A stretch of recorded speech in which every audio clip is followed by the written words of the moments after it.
ભાભર શહેરને ઓગળ જિલ્લો આપો, ઓગળ જિલ્લો આપો. બનાસકાંઠા જિલ્લો એટલે વસ્તી ને વિસ્તારની દૃષ્ટિએ મોટો હતો, એટલે જિલ્લોનું વિભાજન થવાની ચર્ચા ચાલી એટલે થરાદ વિભાજન થયું.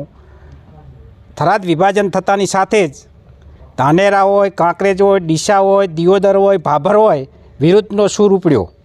એટલે સરકારે, ગુજરાત સરકારે પરિપત્ર જાહેર કર્યો અને સન્માનીય કલેક્ટર સાહેબે આદેશ કર્યા કે 31/1/2025 અને 1 ફેબ્રુઆરી 2025 અને આજે બીજી 2/2/2025 રવિવારના 6 વાગ્યા સુધી પરિપત્રો જાહેર કરવા.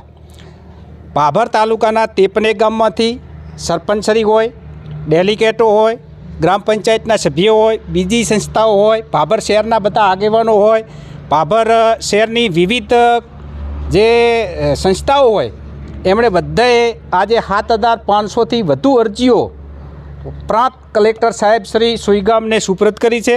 અમારા ભાભર તાલુકાના શહેરના આગેવાનો, ભાભર તાલુકાના સરપંચો, બધા આગેવાનો સાથે અમે લોકોનો ભાભર તાલુકાના 53 ગામનો સંદેશો અહીંયા રૂબરૂ પ્રાંત કલેક્ટરના જે પરિપત્ર ટપાલ વિભાગ છે ત્યાં સુપ્રત કરી છે અને તેમાં 7,500થી વધુ અરજીઓ અમે ભાભર તાલુકાની આપી છે અને ઓગળ જિલ્લો બને તેમાં અમારું હિત છે. અને અરજીની અંદર ઉલ્લેખ કર્યો છે કે જ્યાં સુધી ઓગળ જિલ્લો ના બને ત્યાં સુધી લડત ચાલુ રાખવી અમારા ભાભર તાલુકાની વસ્તીનો સંદેશ છે. અને જ્યાં સુધી ઓગળ જિલ્લો ના બને ત્યાં સુધી અમને બનાસકાંઠા જિલ્લામાં જ રાખવામાં આવે તેવી માગણી ઉઠી છે. અને માગણીને મુખ્યમંત્રી ભૂપેન્દ્રભાઈ પટેલ સાહેબ અને બીજા આગેવાનો અમારા ધારાસભ્ય સ્વરૂપજી ઠાકોર હોય એ પણ મદદ કરે. કેશાજી ઠાકોર તો ખુલ્લેઆમ મદદ કરવા માટે લોકો સાથે રહ્યા છે, તેમને હું શુભેચ્છા પાઠવું છું. એવી જ રીતે સસન સભ્ય જ્ઞાનીબેન ઠાકોરે પણ ઓગળ જિલ્લો બને તેમાં તેમનો સૂર પુરાવ્યો છે.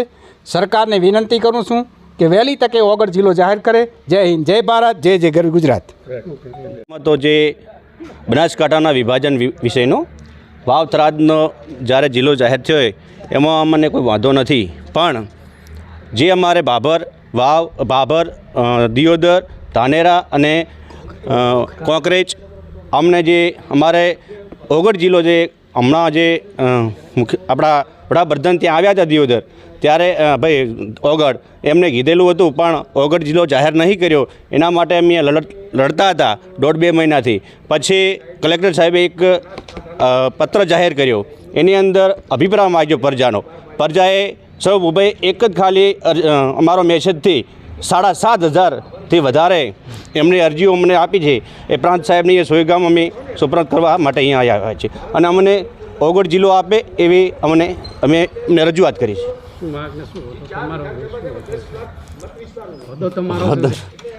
બળવંતજી ઠાકોર, માનપુરા.